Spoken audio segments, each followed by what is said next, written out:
The first laughter came before the barn was even framed. It echoed across the snow-packed flatland like a saw blade on brittle timber, bitter and knowing, the kind of laughter that comes not from humor but from disbelief turned cruel. Men shouted over the wind, their voices rough with tobacco and winter, marveling at the sight across the clearing, where, in the dim December light, a woman was hammering boards not into her cabin, but around it. That woman was Ruth Calder, 32, childless, and widowed young after her husband Elias died falling from a pine ridge. No family within 100 miles, no male help, just her and her sloped roof cabin tucked against a shallow ridge of frozen scrubland, hemmed in by wild cottonwoods and winds that swept low and wide. She hadn't come west for romance, she'd come for space.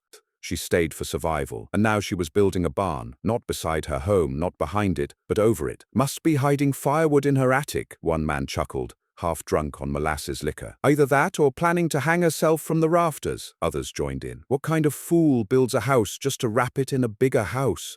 She'll choke herself in her own smoke. No, no, said a man named Ballard, one of the louder mouths in those parts. She's just cold and crazy. Women think odd when they get left alone too long. But Ruth didn't answer them. She never had. Not when they whispered that she should have gone back east after Elias passed. Not when they said her kind of woman, plain, hardened, quiet, had no place in these lands without a man to buffer her. And she didn't answer them now. As she leaned into the bitter wind, shoulders high, pulling up the next board to mount against the framing beam of the oversized structure she was raising. Because what none of those men knew, or bothered to ask, was that Ruth Calder had spent the previous 3 winters learning the cost of firewood, not the price per cord, but the price of wet, of stacked logs gone soft with rot, of stoves that smoked and choked and smothered her cabin with soot instead of heat, of falling asleep with frost in her breath, praying the fire didn't go out before her toes went black. And that 3rd winter, last year, when her chimney snapped in the wind and collapsed inward, choking the fire out entirely in the middle of a January storm, had made something very clear. Walls weren't enough. Roofs weren't enough. Not in that valley, not in that freeze.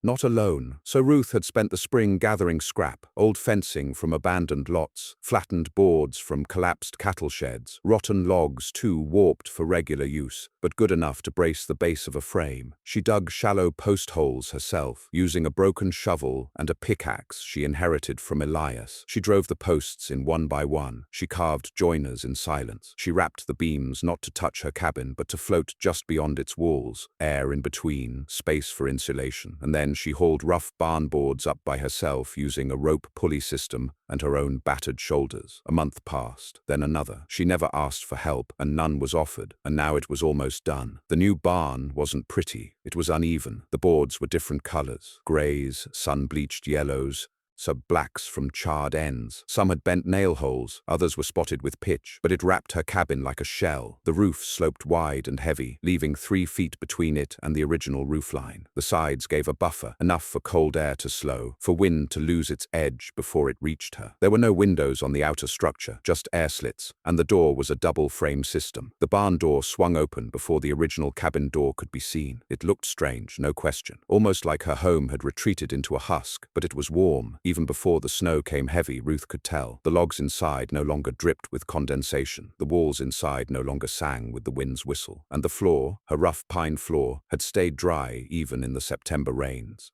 She'd built a walkway in between the outer and inner walls, just wide enough to stack firewood shoulder high. It ran the entire perimeter, except near the chimney, which she'd reinforced with a stone ring to keep smoke from rising into the barn structure. That, too, drew ridicule. "She's gonna trap the smoke inside," a rancher sneered. "Bet it'll cook her before it warms her." "Mark my words," Ballard declared again. "She'll be frozen dead by New Year." But when the real cold came, it came faster than any of them expected. By December 12th, temperatures dropped below -10 degrees Fahrenheit every night, and the wind rarely stopped. Whole fields froze solid, chickens died in coops, wells iced over, and the men who'd laughed at Ruth's contraption found their own walls dripping, their firewood wet from wind-blown snowmelt, their chimneys howling like banshees.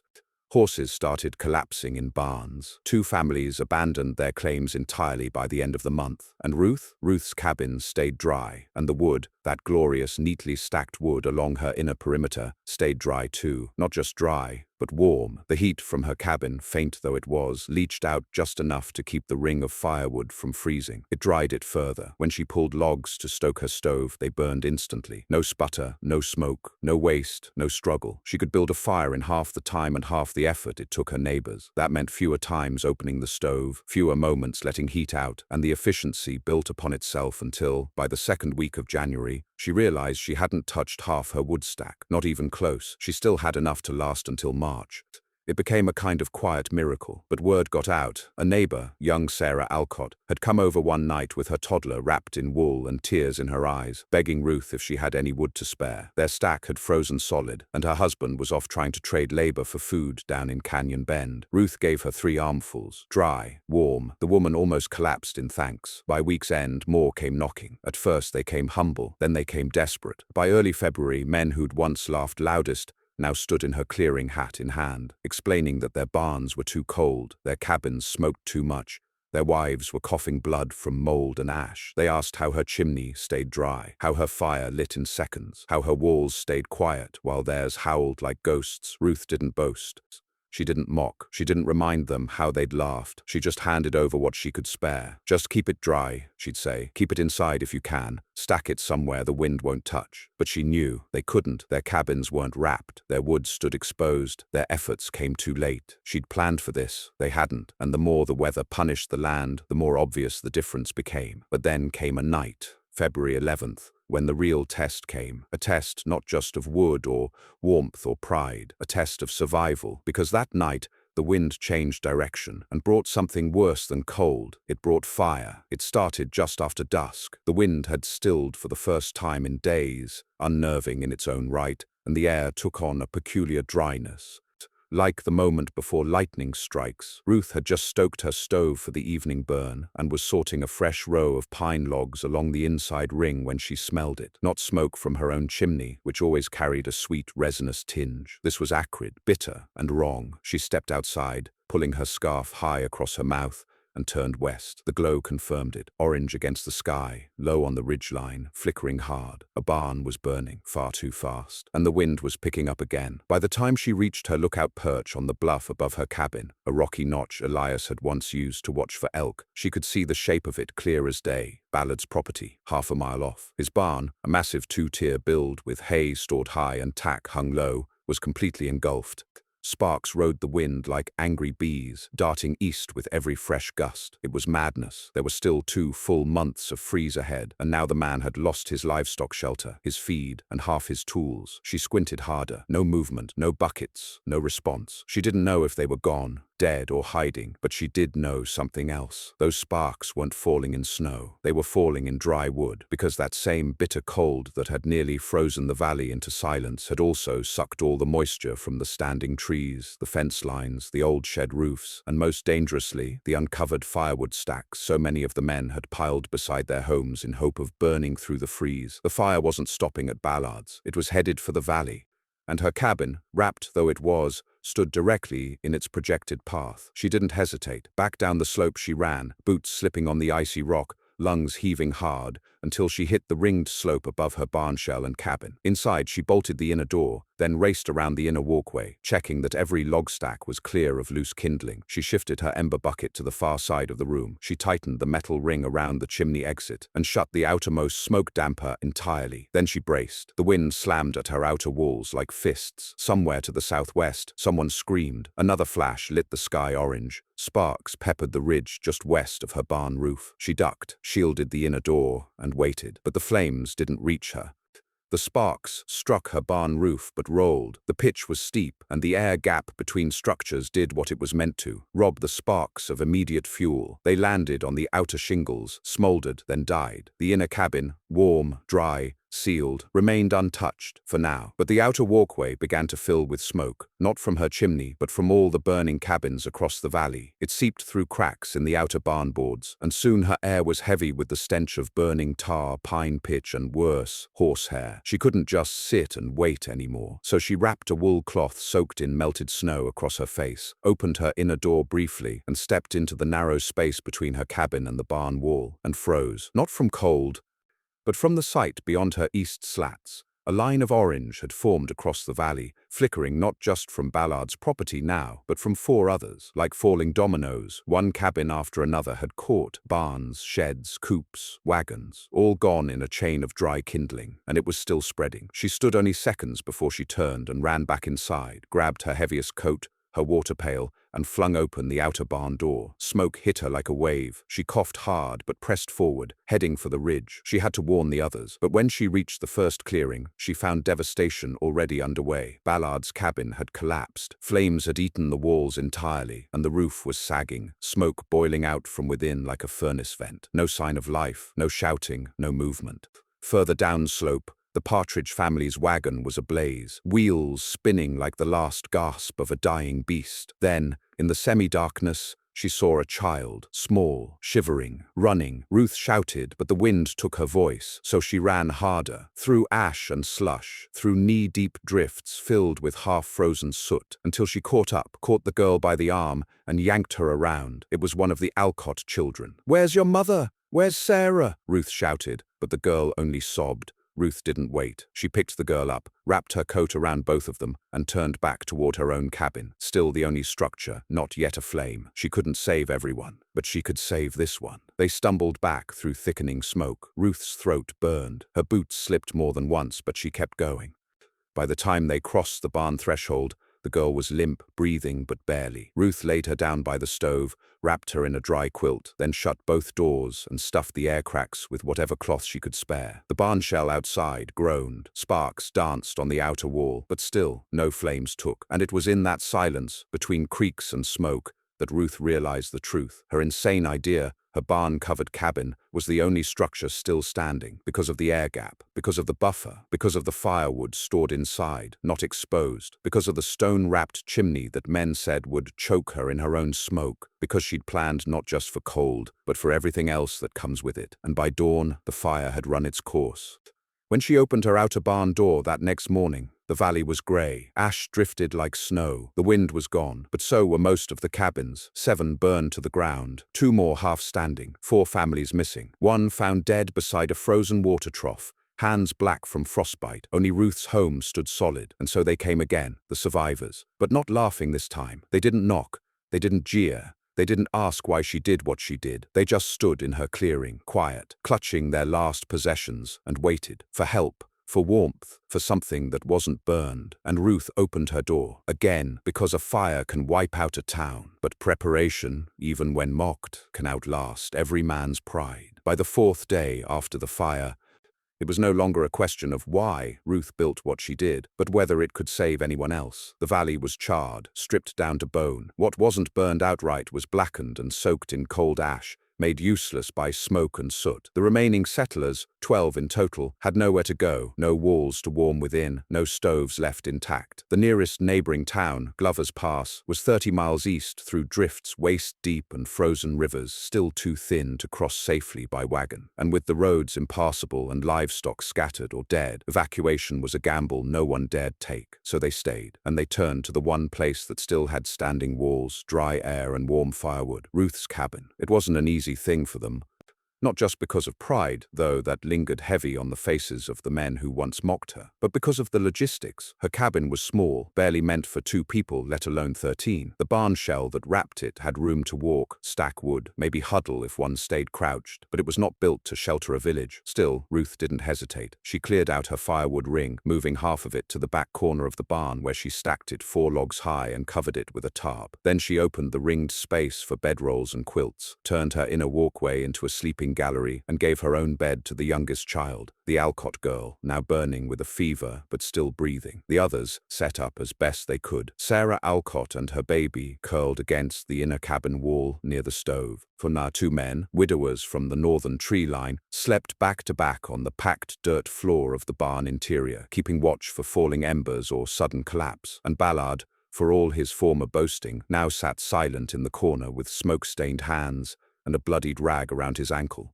a wound from the night he'd tried to save his dog and failed. No one laughed now. No one questioned the design. The barn shell saved them, not just from fire, but now from the ice that followed. Because as the fire damage cooled, the winds returned, sharper than before. With so much of the valley stripped bare, there was no brush to stop the gusts. Temperatures plummeted, the streams froze solid, dead trees snapped at the root from sudden frost, and those staying within Ruth's wrapped cabin began to understand just what she'd built.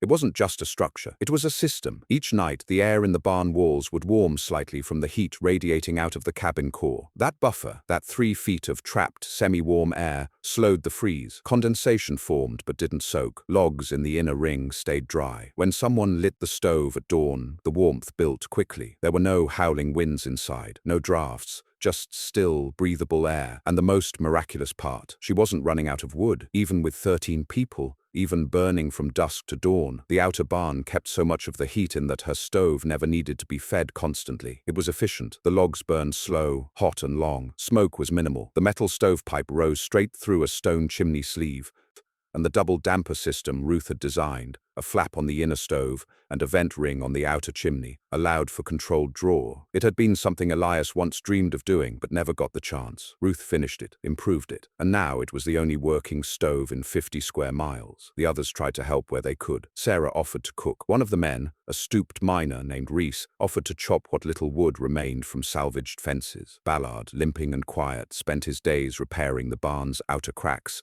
with whatever pitch or cloth he could scavenge. But it was Ruth who stayed up each night, Ruth who checked the air slits, Ruth who counted the remaining firewood, not in cords, but in days, who rationed heat like it was medicine, who opened the stove only when needed, who wrapped blankets tightly around joints, who taught the others to lie side by side, not for comfort but for conservation. And it worked. By February's end, while news of deaths poured in from farther valleys, entire families found frozen in collapsed cabins, horses turned to statues mid-plow, Ruth's barn cabin still stood, still warm, still burning half the wood the others once mocked. But survival had a cost. By March, 2 of the children were coughing blood. The young girl Ruth had saved that first fire night, Clara, began to shake with chills even while lying beside the stove. The cabin's dry heat was now tinged with sickness, and space was running tight. So Ruth made a decision. She began tearing out her own floor. The planks in her cabin had always been thick, made from pine Elias had milled by hand. But beneath them, she dug shallow pits to allow for moisture runoff. Now she deepened those, just a foot, enough to allow for recessed bedding, more space,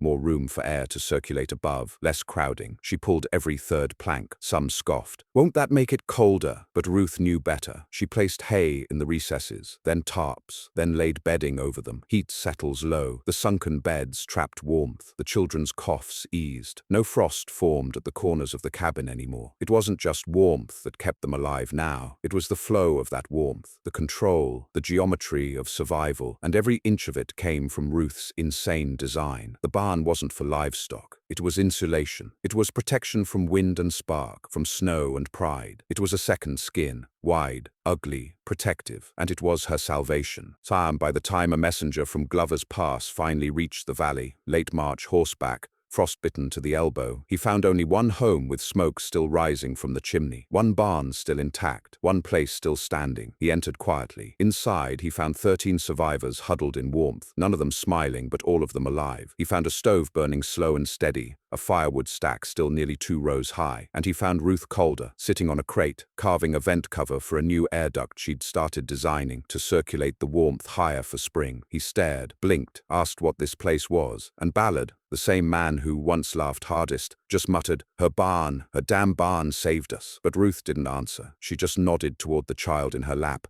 still sleeping but breathing easier now, because that was answer enough. Spring came slowly that year, like a tired animal dragging its legs through ash and ice. There were no buds on the trees in April, no thawed fields, no green shoots poking through the frostbitten ground. Even the air itself felt damaged. The smoke from February's fires still hung low in the valley, mingled with damp wood rot and sickness. The creeks were clogged with burnt twigs, and every gust of wind still stirred flakes of black from the charred foundations of what used to be homes. But Ruth Calder's barn cabin still stood, and that made it, whether she asked for it or not, the center of the valley. It began with questions, the kind no one had dared ask when they first stumbled in out of the cold. How long did it take to build the barn around her cabin?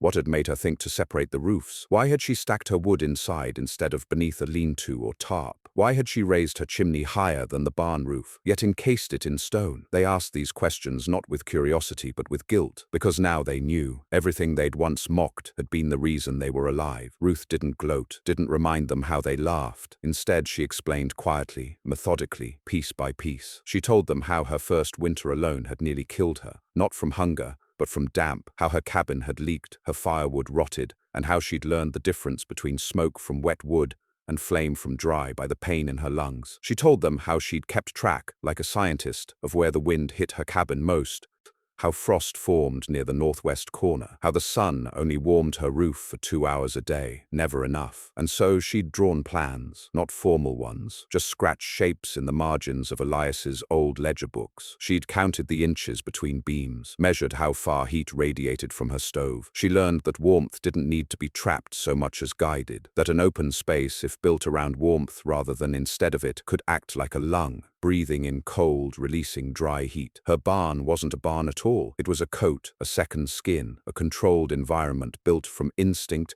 failure, and 3 winters of silence. As April crept on, the others began to follow her example. Not with full barn shells, not yet, but with what they could. Reese, the miner, helped salvage burnt boards from the remains of the Allen family cabin. Sarah Alcott began building a windbreak wall near what had once been her root cellar. The youngest boy, James, started digging shallow trenches around makeshift shacks to funnel water away before the melt came. They were learning, but nothing stood like Ruth's structure. Nothing endured quite like her design. The barn walls, blackened now by soot and snow, still held firm. The wind still howled over the ridged roof, but it didn't get in. And the stove, the same one they all said would poison her with smoke, still burned clean, still warmed the low-sunk beds she'd made into permanent recesses. The only thing Ruth hadn't accounted for was company. By mid-April, others started arriving, from the northern ridge, from deeper west, some on foot, others pushing carts with blistered hands. News had spread. One cabin had survived. One woman had firewood, shelter, heat, a system. Ruth didn't have the heart to turn them away. But the truth was her setup was never meant to hold 20 people, not long term. So she started again. She taught others how to build outer walls, not full barns, but skirts of scrap timber, spaced out around their original frames. She taught them how to raise a chimney through an air channel, rather than next to it. She showed them how to wrap logs in canvas and hang them inside their outer walls so the heat of their homes would dry them naturally. She created the rules of survival, and people followed. Even Ballard, broken-ankled, humbled, and nearly silent since the fire, came to help. He milled salvaged lumber, fashioned makeshift hinges from horseshoes. He never apologized. He never needed to. The look in his eyes, every time they met Ruth's, was apology enough. By May, the valley had not been rebuilt, not by a long shot, but it was not abandoned. There were 5 new outer structures now, each shaped slightly differently, each borrowed in part from Ruth's barn system. One family even built a sloped canopy directly over their dugout floor, mimicking her inner air warmth buffer. The stove chimneys all extended higher now, each with makeshift stone surrounds or iron bracing. People no longer asked if Ruth's design worked. They only asked how to copy it. And yet Ruth herself remained solitary. She slept apart when she could, took long walks through the blackened ridge trails, not because she resented the others, but because something in her had grown quiet over the years, a quiet that no warmth could fully erase. Elias had been like that too, in the end. He had loved people, but from a distance. Now she understood why. Some mornings she'd walk to the upper bluff, the same place she'd first spotted the fire that nearly ended everything. She would stare across the valley and try to imagine what it would look like green again, how the burned trees might one day sprout new limbs, how children might play in the ditches now black with soot. But most of the time she simply stood there, alone, her coat pulled tight, listening to the wind pass over her barn roof and whisper along the slopes like a story half forgotten. Because even now, after the fire, after the storm, after the valley was nearly erased, the only thing that had lasted was wood and silence, and the space between them. She'd made that space, and for a little while longer, it was enough. But even as spring hinted at thaw, a new threat arrived, one Ruth hadn't planned for. Not fire, not ice, but men, 3 of them, from a timber company out east, surveyors. They came in with clipped beards and clean boots, riding high on horses fattened from town rations. They brought ledgers, compasses, a rolled-up map of the valley with red markings drawn straight across the land where Ruth's barn stood. They didn't ask who had lived there before. They asked who owned it now. They saw charred cabins, not families, burned hills, not homesteads. They looked at Ruth's structure with eyebrows raised, not in awe, but skepticism. Temporary fix, one said, mummed scratching notes. No real foundation. Another leaned against the outer barn wall and tapped it with a pencil. Waste of lumber, honestly. That much wood could frame 2 full homes. And Ruth, standing still at the edge of her porch, felt a different kind of fire rise in her chest, the kind she hadn't felt since the days they mocked her for building it in the first place. She said nothing, but her hands clenched the porch rail. Her eyes didn't blink, because while the cold had nearly killed her, and the fire had nearly burned her, it was this kind of man who had driven people like her to the very edge of the frontier in the first place. And if they thought she'd just give it up now, they were wrong. Ruth didn't speak to the surveyors at first. She didn't need to. They walked her land like it was unclaimed. Sai paced out lengths with leather straps and brass calipers, barked notes to one another with that brisk, territorial rhythm of men who had never missed a meal nor lost a home to a spark in the dark. They wore city coats, fine wool with brass buttons, and smelled of something sharp and foreign, paper, ink, horses fed on grain. Their boots stayed clean because they walked around the ash, not through it. One of them, the leader, a man named Fenley, was the sort who smiled without sincerity, the sort who'd call a woman ma'am while explaining how the land under her feet belonged to someone else. He approached Ruth's porch on the 3rd day. She was splitting pine knots for kindling, hands wrapped in old buckskin. Behind her, inside the cabin, the low hush of voices continued. Children speaking in soft tones, Sarah stirring broth,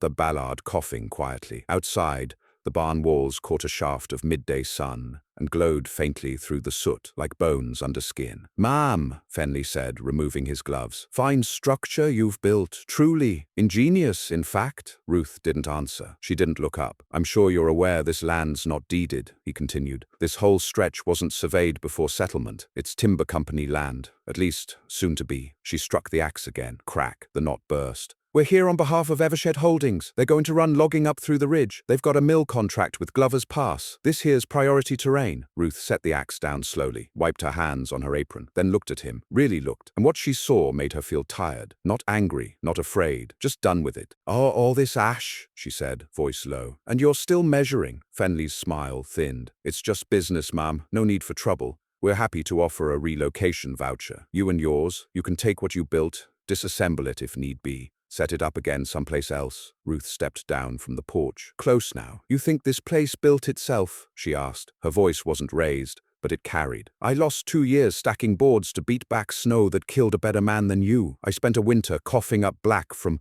wet logs that wouldn't burn. Then I carried every beam in that barn on my own damn back. There's children breathing tonight because of it. And now you come measuring trees that ain't even standing." Fenley glanced at his assistant, shifted uncomfortably. "I understand how it feels.